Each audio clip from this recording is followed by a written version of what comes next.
Hey everyone, Courtney here with you, and joining me today is Tim Duffy. Tim and I are aligned in the sense that we both teach mindfulness and we bring mindfulness into the corporate sector. And today I'm really excited to learn more about Tim's mindfulness journey and to learn more about how laughter is a central piece of his work. So, a big welcome to you, Tim. So happy to have you Thank you. here with us I'm so from, happy to be here and I love the work you're doing in the world. Yeah. yes, likewise. The feelings are mutual. And I know I'm here just outside of Philly, which you know well, and you're in California, correct? Yeah, I'm just about a mile and a half from where all the wildfires were. We were Mm. evacuated about what is that, 8 weeks, 9 weeks ago now for 7 days as the fires were breathing all around us. Luckily, our house was spared, but the devastation is everywhere around us even to this day. It's been pretty crazy. Yeah, I imagine, and I've seen pictures, but I'm sure the pictures don't do justice with being that you were basically in the region, that it doesn't even come remotely close to what you've been experiencing. So I'm glad to hear that you're safe, that your house is safe, and hopefully in some way you were able to turn towards these inner resources that we all have to help us to be with what is really challenging. And we'll talk more about this in the ways that we can help ourselves find ease and support ourselves in those moments when we're facing really challenging moments and experience. But I want to begin, if you care to learn more about how you came into mindfulness. Um, my old friend's anxiety and depression brought me to this practice uh, really just over 30 years ago. I'm 50 now. And so I had the privilege of going to a very liberal institution in Baltimore called Goucher College, where I studied with this amazing man named Norman Bradford, who was like Gandalf. He had like white, flowing, long white hair, this long white beard, and he just had this like amazing wisdom. So it was more like if Gandalf were on acid, that would be Norman Bradford, because he had this class called New Directions in Psychotherapy that I took. I was a psychology major. Yeah. Um, and it was like basically a 3 hour class once a week on Thursdays where all we did was get introduced to these different contemplative traditions, these different ways of meditating in the world. And when I found meditation, my old friends' anxiety and depression were like, what is that? I don't know if we're going to be around for a while. Yeah. Needless Yeah. to say, they persisted for several years after that because I didn't really take up the practice really well. And then it wasn't until I found my first teacher, a guy named Vincent Horn in the early 2000s, who helped me shift my entire relationship to anxiety and depression. And now these are like old friends who show up and pat me on the shoulder and go, you need a little more sleep. Or, there's some boundary stuff going on right now, Mhm. or maybe there's a need for a regroup. Just take that backward step and just settle for 5, 10 minutes at a time. Yeah. So that's kind of my journey to finding the practice. Well, I have to comment, it's hard to believe you're 50. And I don't know if you have filters here, but you do not look 50. And if mindfulness or meditation practice has any impact on your youthfulness, you wear it well. And Thank you. I love how you refer to depression and anxiety as friends, as old friends that sometimes come back and visit you, because our relationship, the way we relate to what can feel overpowering or unpleasant, like anxiety. In my experience, I grapple a lot with anxiety and at periods, depression. We tend to look at them as enemies. And we want to shut the door in their face and make them go away, fight them and get rid of them. But what my teachers have taught me in like you're so eloquently explaining that when we befriend them, when we actually put out the welcome mat for them to be here, even when it's not feeling so welcoming within, when we can befriend them and be with them, it really does transform the power or control they have over us. And we can start to get curious and explore, okay, what's happening here? Maybe I'm not getting enough sleep. Maybe I'm not allowing certain boundaries that can be nourishing to me to be here. And so when we stop fighting experience or pushing away what we don't want, and we can instead bring a sense of curiosity to what's actually here, because we're experiencing it, it's what's here. When we can be with it in a kinder way, we open ourselves up to more possibility. We find ways to support ourselves to be with what can be difficult. Yes. Yeah. Yeah. Well said. Beautiful. Yes, I completely agree. Yeah. Thank you for sharing, your willingness to be vulnerable, because it's not always easy to to give voice to what we don't want to experience or what our past include, or maybe even the present moment. But I'm really excited. I know we spoke briefly before we began recording, and I know you have a new venture called LaughterWorx. And so I am interested in hearing a bit more about that and how exactly it works. Thanks for opening that door as well. Yeah. I guess so in order to kind of understand laughter works, maybe it's best to kind of take a bit more of a backward step.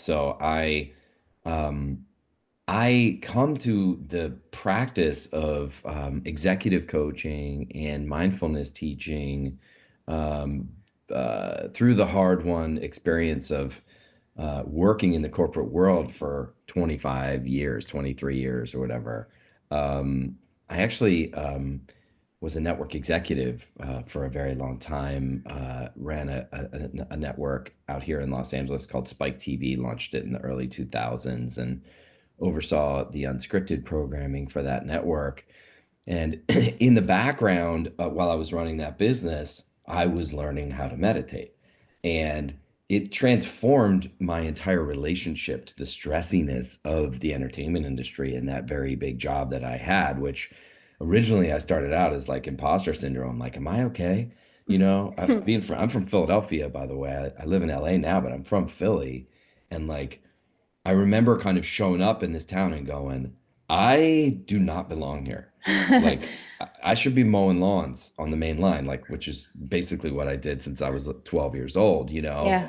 Yeah. But it was that work ethic that kind of brought me into the fray here and the confidence of the Philadelphian that you know well Hmm. that made me go, you know what? I can fake it until I make it. Well, that Hmm. actually ended up being one of the primary kind of drivers of that imposter syndrome thing. Yeah. Like I'm faking it until I'm making it, which means that I feel as if I'm somehow less than, Mm. right? That I'm not valid here, that I'm not viable, and that I'm not part of this community.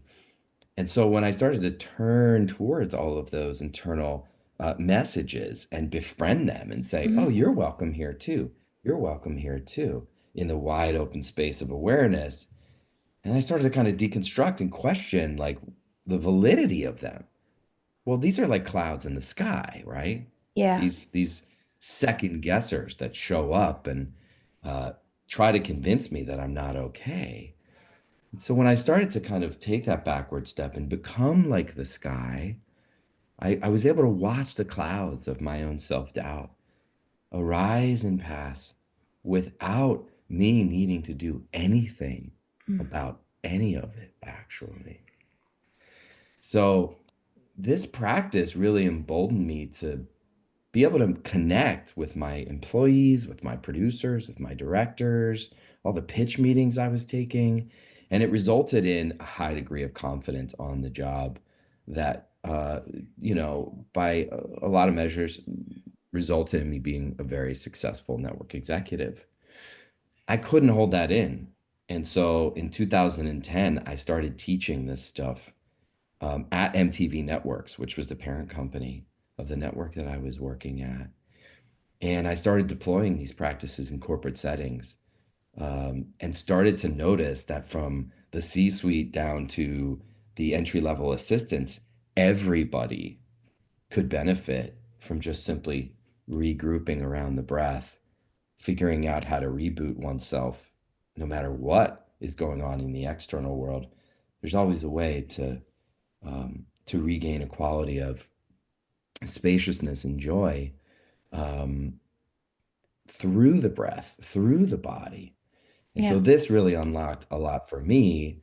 Um, as I then went on to launch my first production company, was nominated for a bunch of Emmys, won two Emmys, nominated for a bunch of James Beard Awards, got to travel the world with some of the world's best comedians, doing cooking shows, and also working with some of the world's best chefs. Yes, comedians and chefs.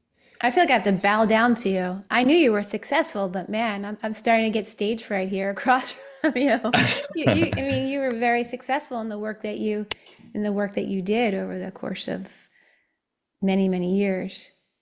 Well, and it just so happened that I work in an industry where people value the stuff that I did as somehow more valuable than the Mm-hmm. stuff that other people do in other industries, right?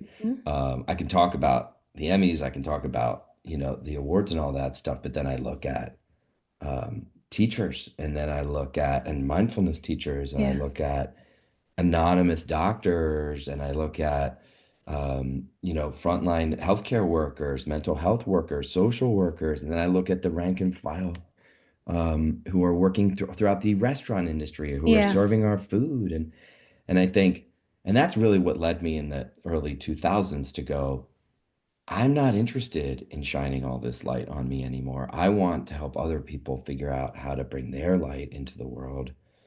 And so I quit. I quit that version of me and Mm-hmm. left it behind.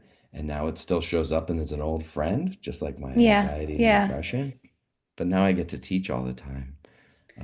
Well, And so, yeah, that's where I'm at. And that's what led to LaughterWorx.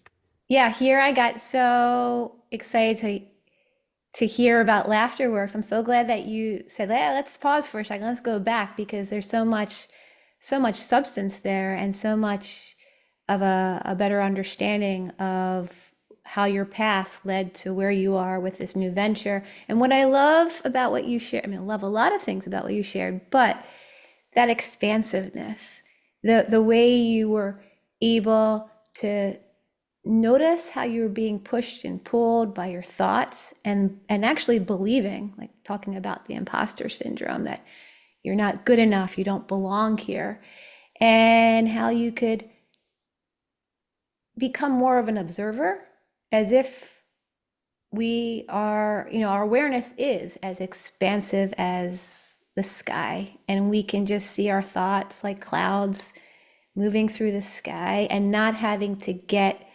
not having to ride them or believe them or get so pushed and pulled. We can just see them and then drop more deeply into who and what we really are. But so often in the work that high performing professionals do, whether it's in the film industry or television industry or lawyers or doctors, we get so caught up in all of the doing, in all of the caring that we do for others, whether it's patients or clients, that we're not able to see clearly and we're not able to drop into the depths of who we really are. And I give you a lot of credit because, especially when you're so successful and you're sort of riding up here and you're able to drop in more deeply to see those so-called friends, old friends, but to explore them, to be gentle, to embrace them, and through that, to get greater clarity of what it is you really want to do, how you want to be in life. So it sounds to me that that only helped you to clarify what it was you were feeling at that time, and then to be with those feelings and those thoughts. And that in turn allowed you to support yourself in that moment, but then to also continue in your path of mindfulness to where you are now and to this now getting to this venture of LaughterWorx. So thank you for that backstory. Thank you for asking. Yeah. So I guess, so laughter works, right? What if I told you that there was this long forgotten, hidden, fundamental human capacity that most of us, um, uh, right now, almost all of us have access to, but we don't know how to kind of wake it back up, right? And what if this kind of superpower that we have within us could help us be more resilient and creative and adaptive and emotionally intelligent? That's what laughter brings, right? From a mindfulness perspective, we know that there are just 6 ways of experiencing the present moment in awareness, right? Mhm. Awareness is like the space in the room that holds the contents of the room. And these 6 ways of experiencing the room are our 5 senses: seeing, hearing, tasting, smelling, touching, or feeling, Yeah. and thinking, right? Mhm. Well, in these dark ages that we're in right now, right, where Yeah. everyone is so triggered and hyper serious because of the news cycle and the draw of social media that's algorithmically convincing us to hate one another and feel as if the world is something that we need to fix. Um, what this does is it kind of covers up what we call the seventh sense, right? The seventh sense is the sense of humor. And from a mindfulness perspective, we know how to find this seventh sense. We sense into it. So Mhm. when we experience humor, I like to think of it really from the mindfulness perspective as the subtle range and spectrum of metta or loving kindness, right? Um, and so, and I'd love for you and I to talk a little bit about loving kindness and metta and the power of it, um, because in a lot of ways, this is the compassion arm of our inherent humanity that I'm talking about. That is this seventh sense that gets kind of covered over by the algorithms, right? Yeah. And so when we connect into this loving kindness, into this sense of humor, this lightness, this joy, this beauty, this connection, what we're tapping into is this seventh sense that actually becomes a gateway for healing for all of us. And make no mistake, what I am not saying is that we should laugh away the problems of the world. What I am saying is, in order for us to meet the world with our full power, we need to change our relationship to the world itself. All right. And that is an inside job. And Mm. so I believe that laughter and humor and loving kindness are the gateways into changing our relationship to the world so we can become untriggered activists and change the world from within as we meet the external world.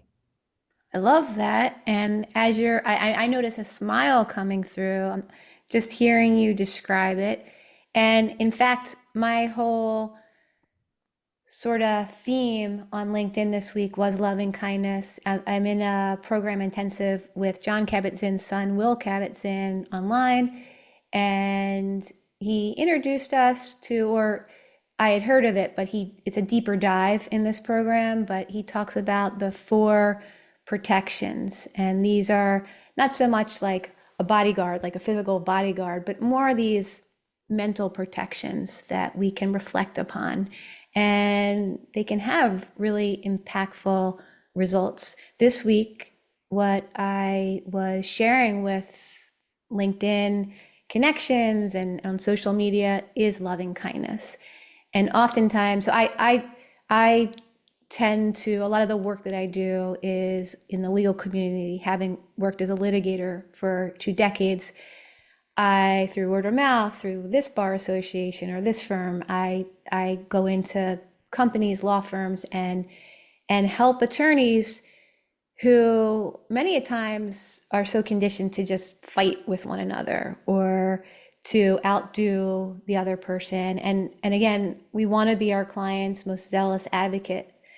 But again, how are we relating to the adversaries or the people on the other sides of the cases? And we can actually be even more effective. We can get even better results when we practice kindness, not only kindness to our opponents, but a big one, which attorneys and human beings as a whole struggle with, is self-kindness, self-compassion, finding joy and leaning into that in a world where it can feel very imbalanced, and the weight of the world. And as you're saying, what we're being fed by the news, current events, and we scroll media, it's like us versus them.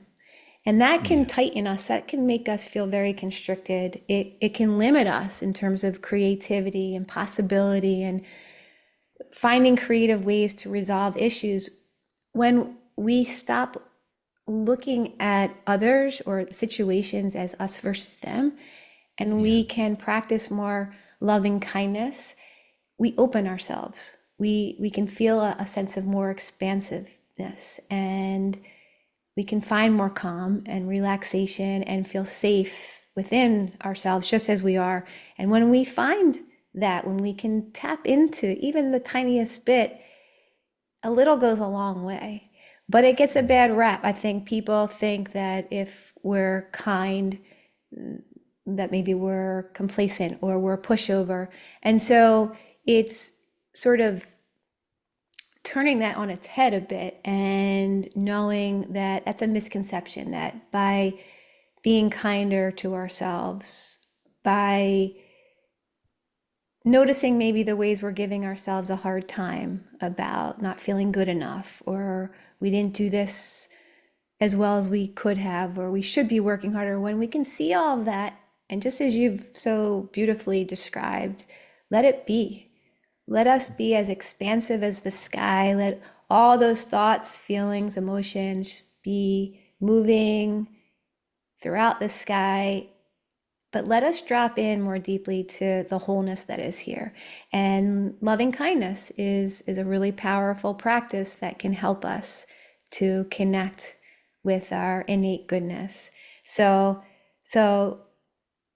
yeah, I think, I agree with that. I want to kind of pick that thread up with you and explore it a little bit because the concept of loving kindness can be elusive when we feel as if it's somehow making us more vulnerable and liable and towards attack, right? yeah.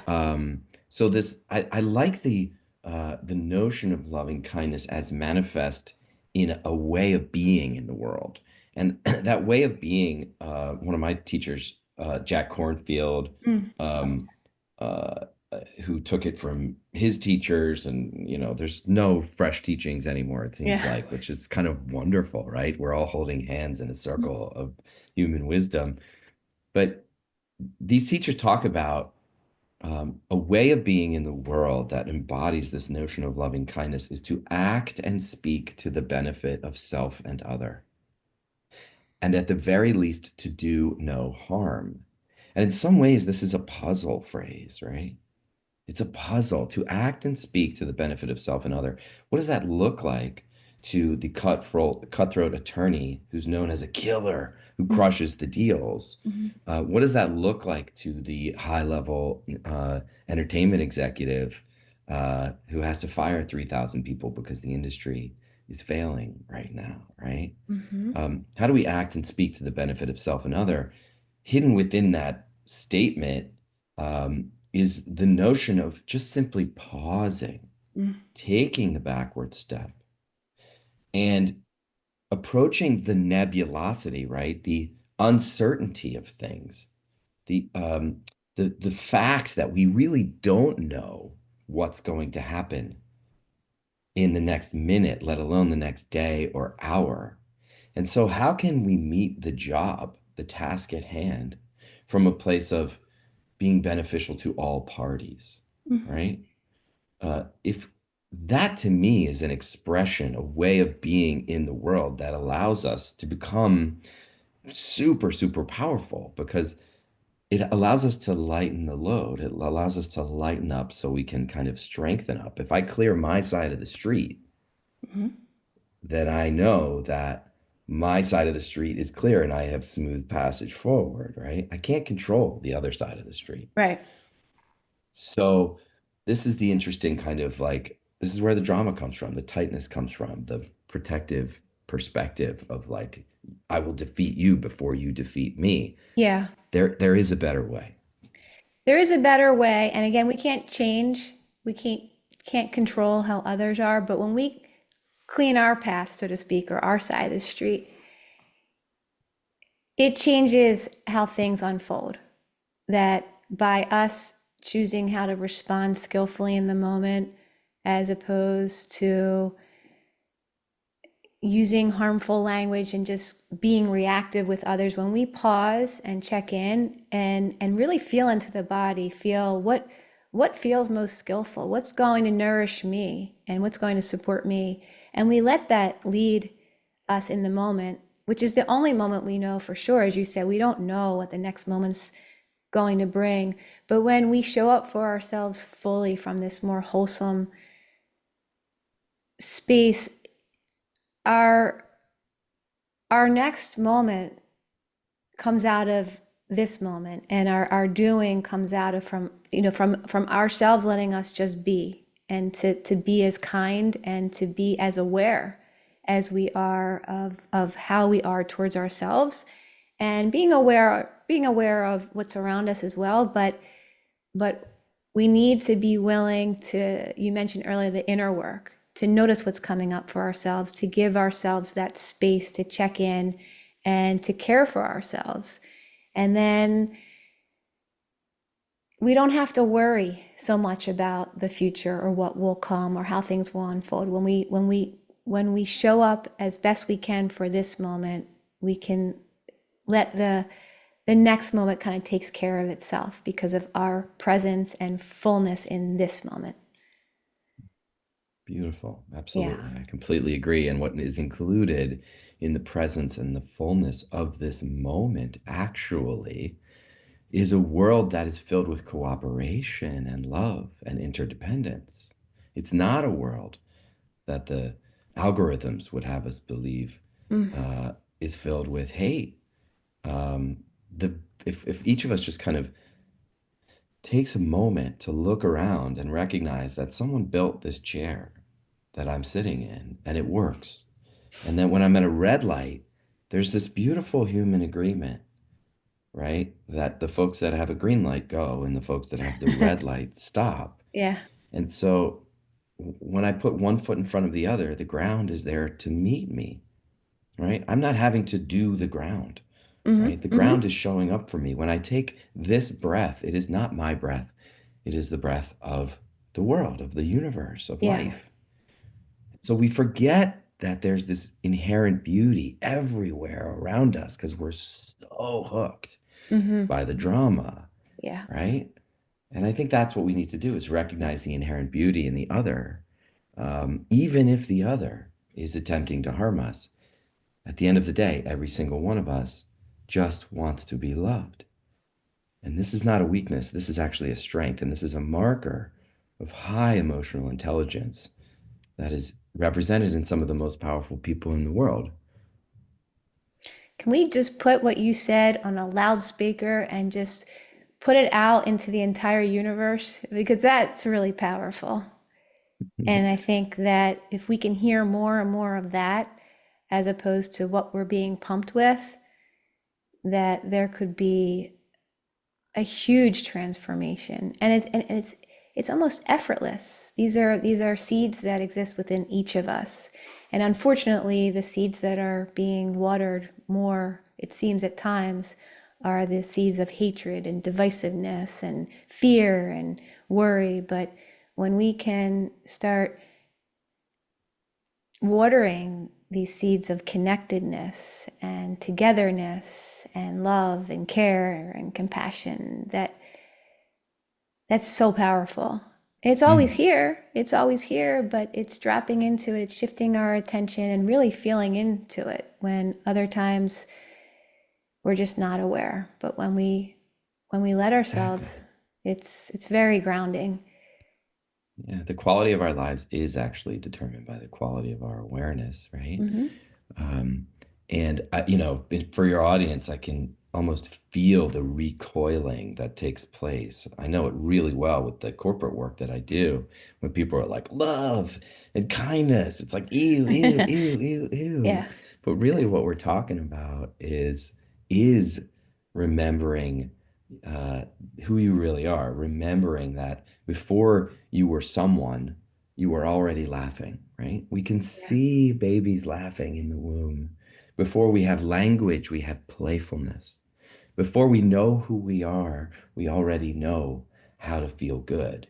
yeah, And so the world is smiling at us when we're born. And when we smile back, we are interconnected. We recognize this beautiful, godlike power yeah. of being able to breathe beauty into the world.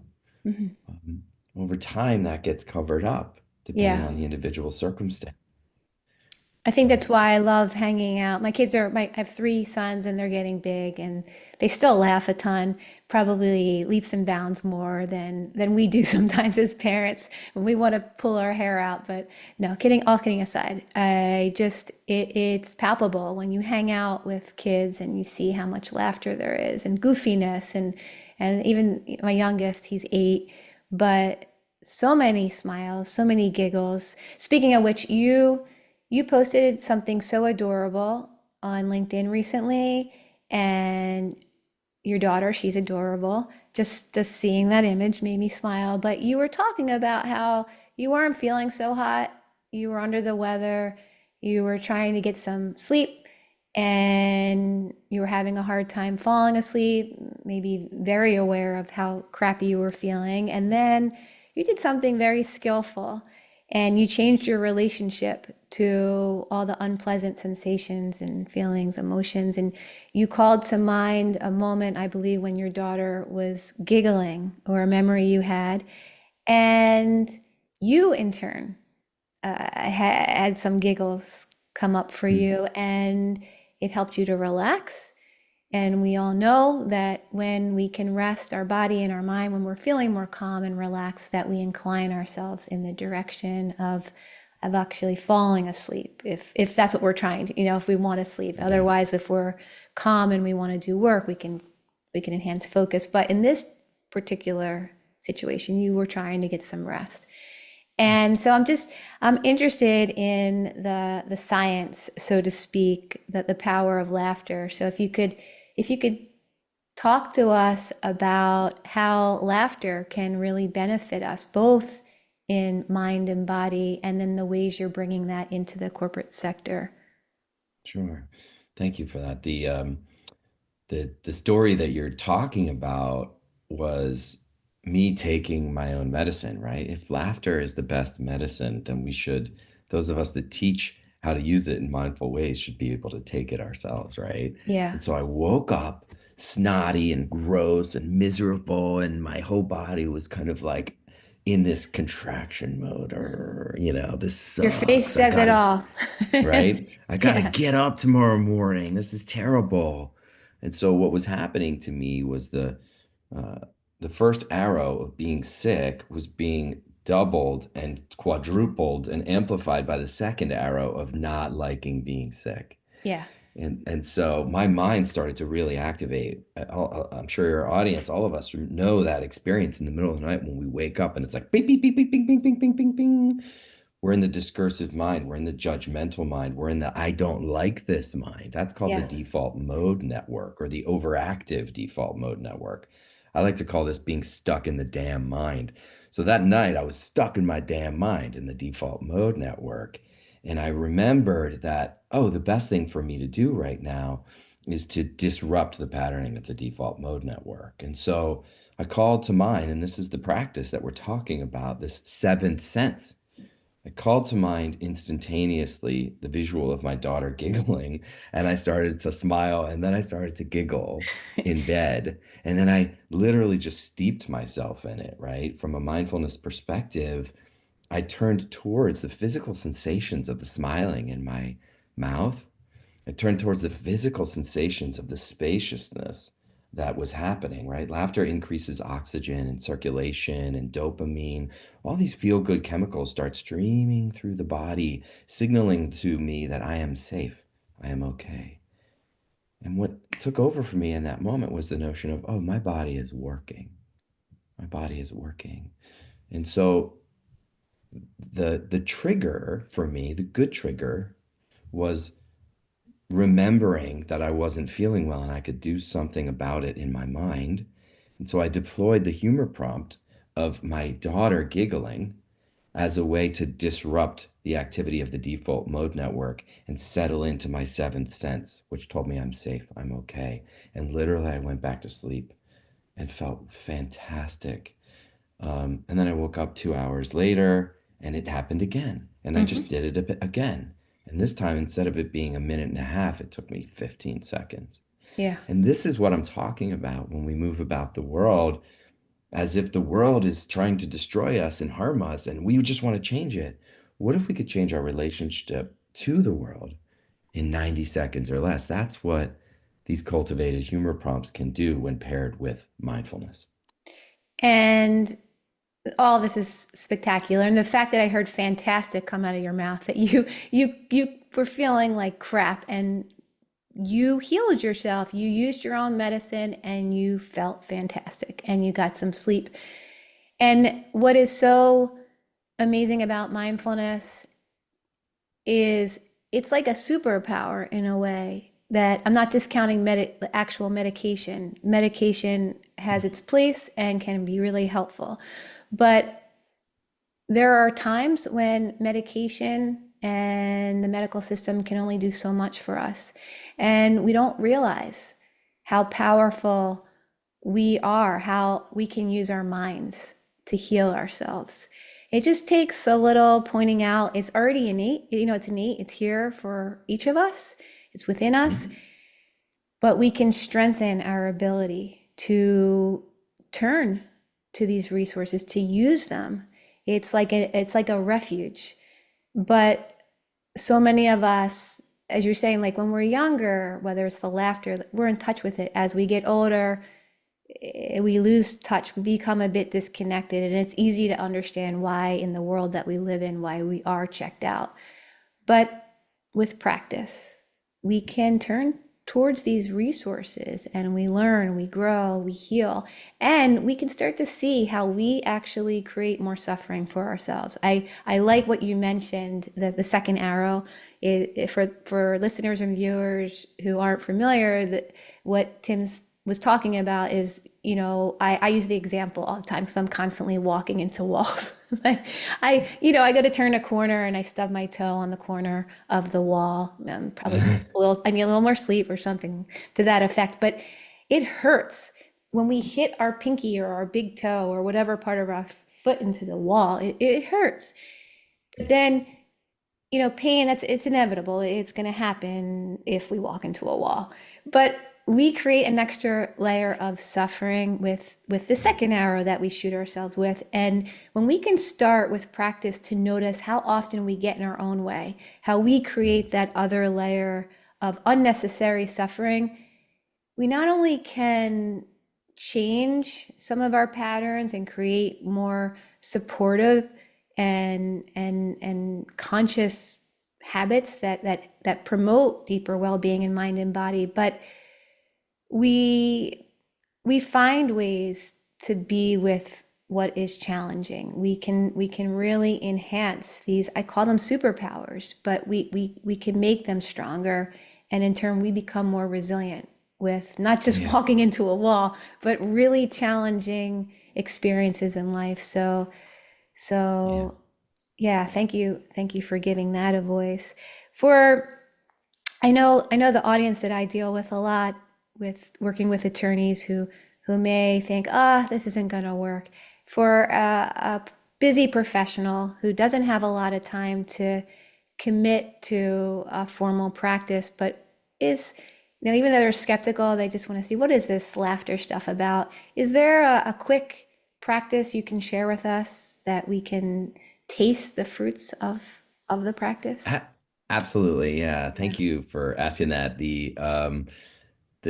I would like I'd call upon everybody who's listening and watching right now to consider the fact that all day long, every day, there is absurdity and there's funny and there's fun and there's joy and there's lightness, right? So, whether it's the feel of your daughter's tiny hand in yours, or her giggle, or by the way, it's that social media post that you just liked, right? We're not rejecting the reality of our world. I'm not here to say stop doing social media. I love social media. The question is, can we look at the world through the lens of joy? And so I call upon everybody to consider that as an opportunity to heal yourself anytime it happens, right? Look for it, notice it. And step one is noticing it. Oh, that's joy. Oh, that's laughter. Oh, that's humor, right? And step two is to shift from thinking about it into sensing it, to getting into that seventh sense of the humor body, of the sense of humor. Where do you feel it? In the belly, in the chest, right? Notice the spaciousness of mind that accompanies this. So we shift from thinking into sensing our humor body. Um, and just doing that and watching it change is rewiring the brain in the direction of noticing it more. So the more you do it, the more it starts to do itself. This is the Mm. beauty of neuroplasticity that we're talking about. So the neuroscience backs this up. And ultimately, what does this mean, right? The fastest minds, the most resilient leaders, and the most effective teams don't take themselves too seriously. The best companies in the world engineer levity into their culture. So that is what this practice can do for everybody. Love it. Love it. And as you were giving us instructions or suggestions, I had all these goofy images of the crazy things my boys do around the house, and I was starting to giggle. So it really works, and it doesn't take much effort. It's just giving ourselves the time to be with it and to really take it in, to really feel Yeah, it in the body. And the more and more we show up for it, as you said, the more it shows up for us. It could really leverage the playing field. So I thank you love so it. much, Tim. Yeah, thank you so much. What a delight. I would, if people are interested in this work, I'd love for you to check us out at laughterworks.com. That's with an X. We do corporate, our primary goal is to bring the healing power of laughter and mindfulness into corporate settings so we can help people lighten up to strengthen up and meet the challenges of the day. You can find us at laughterworks.com. You can email me at tim@laughterworks.com as well if you're interested in private work. We're here to heal, we're here to love, and I'm so grateful to you, Courtney, for bringing these healing and loving powers into the world. You're doing great work. Ah, likewise, likewise. I'm just trying to keep up with you, Tim. Just trying to keep up with you. Go Philly, But go Philly. I I know you're really active on LinkedIn, so I'm going to include in my sharing of this episode, I'll give your email and LaughterWorks information. But is LinkedIn also a good way for people to connect with you? LinkedIn is a great way for people to connect with me. I actually do drop frequent guided practices on LinkedIn and advice on how to use these techniques in corporate settings all the time. Super, super. Well, I am so grateful for my time together with you. I'm so happy that we connected, as it turns out, on LinkedIn for our common home connection through Philly and the work that we're doing to really help professionals in the workplace. So I'm excited to to learn more about LaughterWorx, and I'm sure we'll continue to be in touch. And until then, I wish you a great rest of the week, and thank you again. I really appreciate your Thank you, time here. Kylie. All right. Bye, Courtney. Take care.